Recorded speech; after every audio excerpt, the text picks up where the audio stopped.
की आती है, जब बात एक बेटी की आती है, तो फिर राजनीति कहाँ से आती है?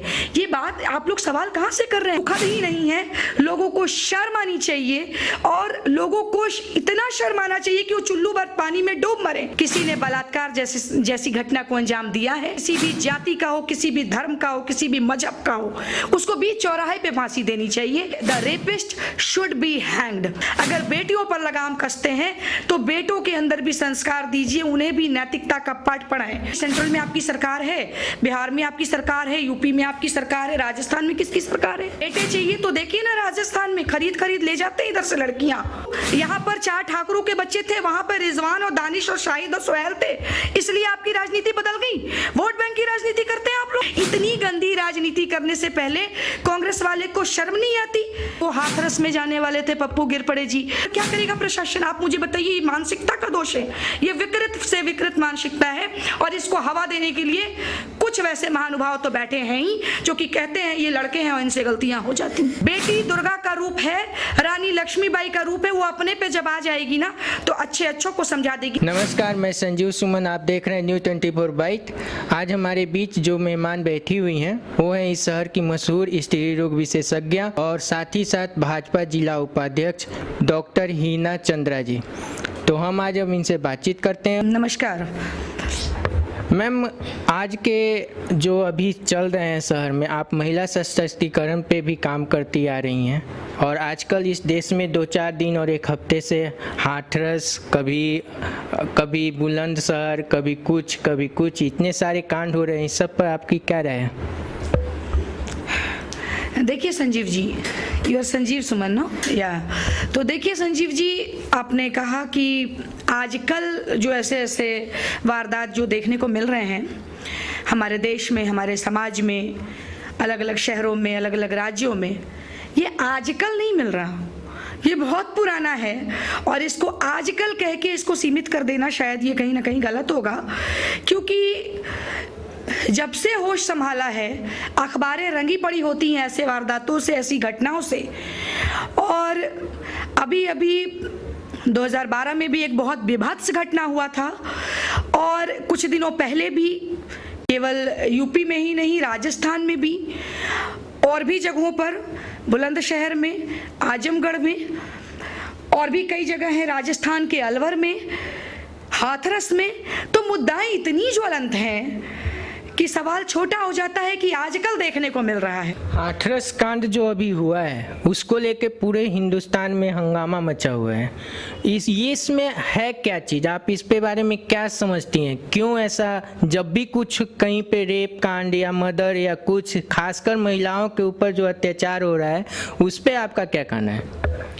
देखिए, महिलाओं के ऊपर जो भी अत्याचार होता आया है ये नया नहीं है, सतयुग से होता आ रहा है। महिलाओं को हमेशा से, मैं क्या बोलूं, दोयम दर्जे का, मतलब उनको सही दर्जा ही नहीं दिया जाता इस समाज में और ये बहुत ही दुखद है। और इसके लिए हमेशा से मैं हमेशा से परेशान होती चली आई हूँ इन बातों को सोच कर। और ऐसा नहीं है कि अभी सिर्फ हाथरस सामने है। हाथरस के ऊपर जब आप सवाल करने आए ही हैं तो मैं यही कहूँगी कि अभी अगर किसी भी क्षेत्र में, किसी भी राज्य में, किसी भी शहर में अगर किसी महिला के साथ वो बालिका 8 वर्ष की हो या 18 वर्ष की हो, हमारे देश की हो, हमारे देश के किसी भी राज्य की हो, बेटी हिंदू की हो, मुसलमान की हो, दलित की हो या किसी की भी हो, ये मायने नहीं रखता। अगर उसके साथ इतना बड़ा दुष्कर्म होता है, बलात्कार जैसी विभत्स घटना को अंजाम दिया जाता है, तो ये दुखद ही नहीं है, लोगों को शर्म आनी चाहिए और लोगों को इतना शर्म आना चाहिए कि वो चुल्लू भर पानी में डूब मरे सवाल करने से पहले। सबसे बड़ी बात है कि जब हाथरस की बातें सामने आती हैं तो यूपी की ये घटना है, शायद सितंबर 10 या 14 के आसपास की घटना है।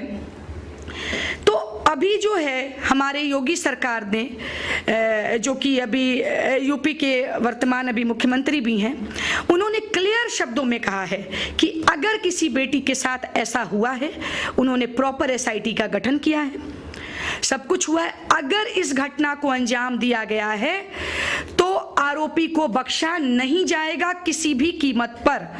और इसके लिए सवाल तो तब करते जब चारों आरोपी फरार होते। जिन लोगों का भी नाम सामने आया है उन लोगों को गिरफ्तार कर लिया गया है और बहुत सारी बातें छन छन के सामने आ रही हैं। जब तक चीज़ों की पुष्टि नहीं हो जाती, शायद इस प्लेटफॉर्म पे बैठ के मेरा बोलना कहीं ना कहीं वो जस्टिफाइड नहीं होगा।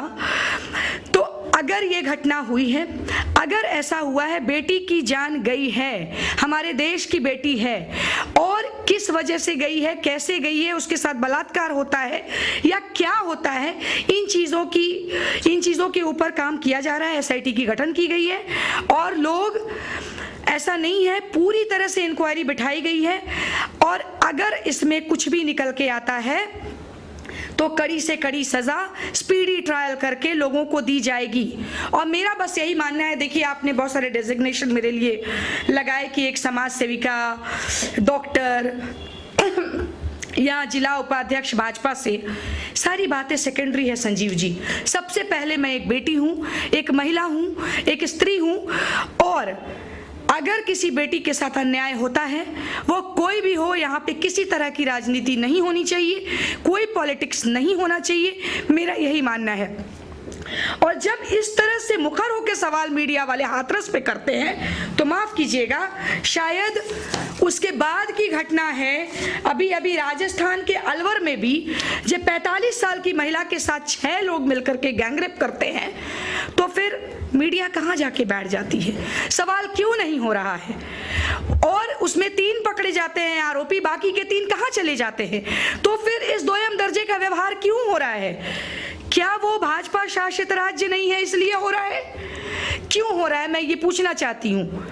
तो चीजें राजस्थान में भी हुई हैं, चीजों को क्यों दबा दिया जा रहा है? यूपीए की गवर्नमेंट थी 2012 में, उस वक्त निर्भया जैसे कांड को अंजाम दिया जाता है।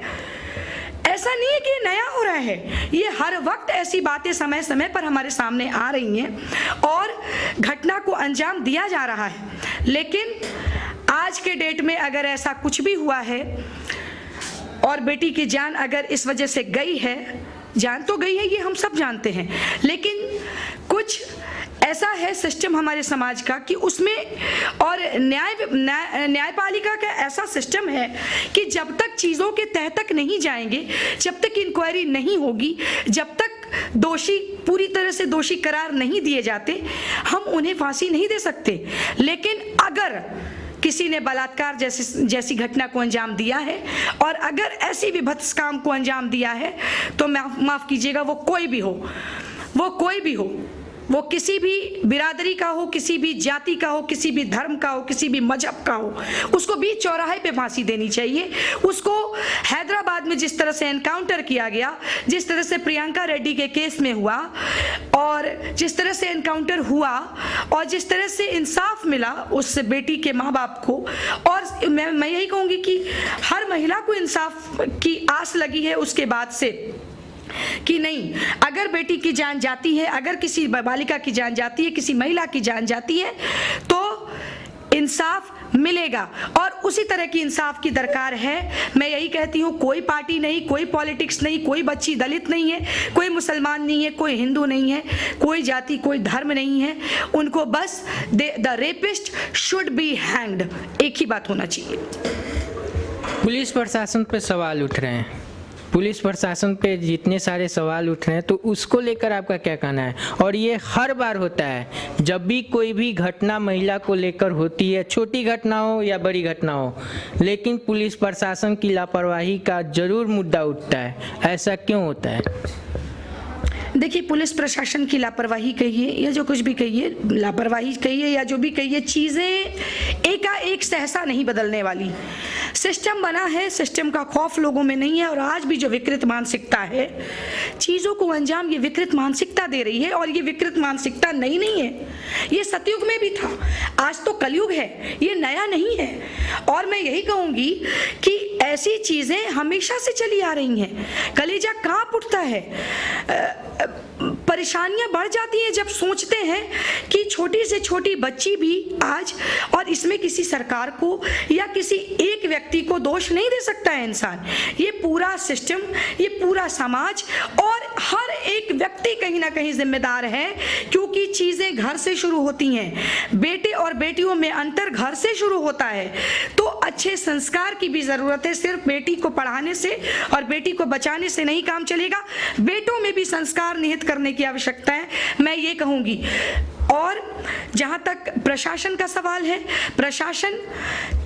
प्रशासन है, सिस्टम है, कानून बना है, लेकिन लोगों के अंदर कानून का खौफ नहीं है। समस्याएं यहाँ पर आ रही हैं। कहीं ना कहीं न्यायपालिका पर मैं किसी तरह का सवाल नहीं कर सकती, जो भी है उन चीज़ों पर काम किया जा रहा है, चीज़ें हो रही हैं, ऐसा नहीं है कि नहीं हो रहा है, सारी इंक्वायरीज हो रही है, सब कुछ हो रहा है, लेकिन चीज़ों में और सुधार होने की आवश्यकता है। ये मैं भी एक महिला होने के नाते मानती हूँ।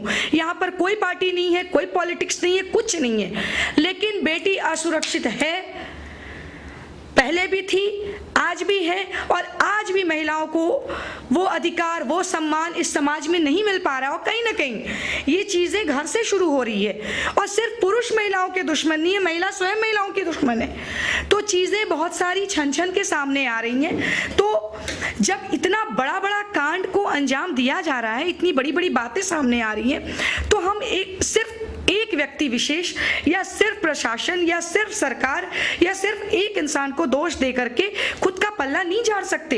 अगर एक उंगलियां आगे करते, तीन हमारे तरफ भी जाती हैं। तो समाज में सुधार की आवश्यकता है, मानसिकता में सुधार की आवश्यकता है, और जब तक वो नहीं आएगा, चीजें नहीं सुधरने वाली हैं। तो इन चीजों की शुरुआत हर अभिभावक को, हर माता पिता को घरों से करना होगा। अगर बेटियों पर लगाम कसते हैं तो बेटों के अंदर भी संस्कार दीजिए, उन्हें भी नैतिकता का पाठ पढ़ाएं, तभी जाकर के चीजें सुधरेंगी। अदरवाइज बहुत मुश्किल है, क्योंकि समस्याएं, मैं फिर कह रही हूं कि यह नया नहीं है, हमेशा से चला आ रहा है और हमेशा सुनने को मिलता है। और कब तक बेटियां बलि चढ़ेंगी, कब तक चढ़ेंगी? मैं यही कहूंगी कि जहां कहीं भी कि बेटी के साथ दुर्व्यवहार हो रहा है, दुष्कर्म हो रहा है, उनको बस एक ही सजा, कड़ी से कड़ी सजा मिलनी चाहिए। और इस बात को सुनिश्चित भी किया है।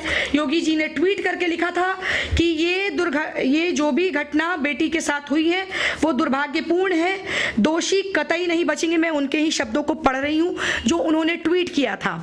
दोषी कतई नहीं बचेंगे। प्रकरण के जांच हेतु विशेष जांच दल का गठन किया गया है, जो आगामी 7 दिनों में रिपोर्ट पेश करेगी। तो चीजें ऐसी ही हैं, और जब तक एसआईटी नहीं कोई डिसाइड करती है, चीजों को इसी तरह हवा में बोलना उचित नहीं है, मेरा यही मानना है। बेटी बचाओ बेटी पढ़ाओ, ये नारा दिया जाता है। सेंट्रल में भी आपका गवर्नमेंट है, और बिहार गवर्नमेंट भी, और यूपी गवर्नमेंट भी आप ही की गवर्नमेंट चल रही है। तो मेरा आपसे सिर्फ ये सवाल है कि 1947 से लेके आज 2020 समाप्ति की ओर है, फिर भी हर चीज़ में न्यायपालिका टाइम ले रहा है, सब कुछ टाइम होता रहेगा, फिर भी मौत, बलात्कार, हत्या ये सब होती रही है महिलाओं के साथ। इसमें कोई सुधार नहीं आ रहा है। और देखिए, मैं किसी पर दोषारोपण नहीं कर रही। आपने जो कहा कि सेंट्रल में आपकी सरकार है, बिहार में आपकी सरकार है, यूपी में आपकी सरकार है, राजस्थान में किसकी सरकार है? अब बताएंगे। जहां 3 पकड़े जाते हैं, 3 अभी भी घूम रहे हैं। 45 साल की महिला को उसके भतीजे के साथ वो जा रही होती है, और उसको उसकी गाड़ी से, उसकी स्कूटी से खींच करके उसके भतीजे, उसके नेफ्यू के सामने उसका बलात्कार किया जाता है, और उसके बाद सिर्फ 3 पकड़े जाते हैं, बाकी के 3 का है। तो सवाल यहाँ भी तो आता है ना। तो दोषारोपण की राजनीति नहीं होनी चाहिए। मैं फिर कह रही हूँ, जब बात महिला की आती है, जब बात एक बेटी की आती है, तो फिर राजनीति कहाँ से आती है? ये बात आप लोग सवाल कहाँ से कर रहे हैं? बेटी मैं भी हूँ, बेटी वो एक मुसलमान की बेटी भी बेटी है, वो एक दलित की बेटी भी बेटी है, हिंदू की बेटी भी बेटी है, वो राजपूत की बेटी भी बेटी, सबकी बेटियों की अस्मिता है, सबका इज्जत है। तो ये बातें कहाँ से आ रही हैं कि सरकार आपकी है, केंद्र में आप हैं, राज्य में आप हैं, यूपी में आप हैं, फलाने में आप हैं, ढिमके में आप हैं? ये कहना कहीं से भी जायज नहीं है। क्या 2012 में नहीं हुआ निर्भया कांड? क्या सीता का अपहरण उस समय नहीं हुआ? तो चीजें, आप इस तरह की बातें, हवा में बातें नहीं होती। कहीं एक पोस्ट, एक पोजीशन और एक ओहदे और एक पार्टी में आने से पहले एक महिला है, और महिला की गरिमा की रक्षा करना पूरे देश का दायित्व है, हर एक पुरुष का दायित्व है। आप उसको बेटी, बहन और माता समझेंगे तभी उसकी रक्षा हो पाएगी। कैसे? और आप इस तरह कह रहे हैं कि प्रशासन कुछ नहीं कर रही, वो कुछ नहीं कुछ कर रही, तो वो चारों पकड़े कैसे गए? राजस्थान में 3 ही पकड़े गए, 3 अभी भी घूम रहे हैं। चारों कैसे पकड़े गए? एसआईटी का गठन किया तो सरकार का जो काम है वो तो कर रहे हैं, लेकिन इसमें विकृत मानसिकता का क्या है? वो आपके घर की परवरिश में खोट है, वो कहीं ना कहीं घर में खोट है। अगर आप लड़के और लड़कियों में इस तरह का भेदभाव करेंगे तो इस तरह की समस्याओं का अंत होना बहुत ही मुश्किल है। सिस्टम है, लोगों के अंदर सिस्टम का खौफ भी अब जागेगा, ये लोग देखेंगे। और अभी की सरकार कर रही है। इतनी जल्दी जब चारों दोषी पकड़े जाते हैं और एसआईटी का गठन होता है, तो उस महाराष्ट्र सरकार कहाँ बैठी थी जब जान चली जाती है सुशांत सिंह राजपूत की? उस अभी तक वैसा कुछ नहीं हो पाया। कहाँ पकड़े गए लोग? कहाँ बैठे हैं लोग? तो किसी सरकार पर उंगली उठाने से पहले खुद देखिए, राजस्थान का बता दिया, महाराष्ट्र में देख ही रहे हैं कि क्या हो रहा है। एक बेटी अगर हुंकार भरती है तो उसके खिलाफ पूरी सरकार खड़ी हो जाती है। समस्याएं ऐसी हैं। बुलंदशहर में भी अभी रेप हुआ, अभी आजमगढ़ में यहाँ पे लिखा है कुछ, बलरामपुर में भी हुआ। क्यों? कैसी राजनीति है? कैसी मैं क्या, मेरे मुंह से कुछ उल्टा ही निकलेगा। कैसी राजनीति है ये? दोयम दर्जे की राजनीति है। क्यों? यहाँ पर 4 ठाकुरों के बच्चे थे, वहां पर रिजवान और दानिश और शाहिद और सोहेल थे, इसलिए आपकी राजनीति बदल गई। वोट बैंक की राजनीति करते हैं आप लोग। कैसी राजनीति है ये? तो ये नहीं होना चाहिए। बेटी दुर्गा का रूप है, रानी लक्ष्मीबाई का रूप है, वो अपने पे जब आ जाएगी ना तो अच्छों को समझा देगी। लेकिन सबसे बड़ी बात है कि विकृत मानसिकता को बदलना बहुत जरूरी है। सरकार अपना काम कर रही है, ऐसा नहीं है कि नहीं कर रही है, बहुत कुछ कर रही है। लेकिन एक बात आपने बहुत अच्छी कही कि जूडो कराटे सिखाने चाहिए बेटियों को। आत्मरक्षा जो होती है, खुद की रक्षा करने के लिए, वो स्वावलंबी तो बनाना ही होगा, लेकिन खुद आप अपनी बेटी को योगा क्लास, ये कराटे क्लासेस में नहीं भेजेंगे। क्यों? वहाँ पे लड़के होते हैं। क्यों कोएड में नहीं पढ़ाएंगे, गर्ल्स ओनली में पढ़ाएंगे? क्योंकि वहाँ पे लड़के होते हैं। तो अंतर कहीं ना कहीं शुरुआत से ही लोग करने लगता है, जो कि आगे जाके एक अलग रूप ले लेता है। और जब किसी घटना को अंजाम, आप मेरे सरकार को आपने दोष दिया, मैं बताती हूँ। इसके पहले यूपी में गवर्नमेंट किसकी थी? किसी महानुभाव ने ये भी कहा था ये तो लड़के हैं, गलतियां हो जाती हैं, ये भी आया था। ऐसी बातें आई थी छन के। एक ने ये कहा था, एक जो सो कॉल्ड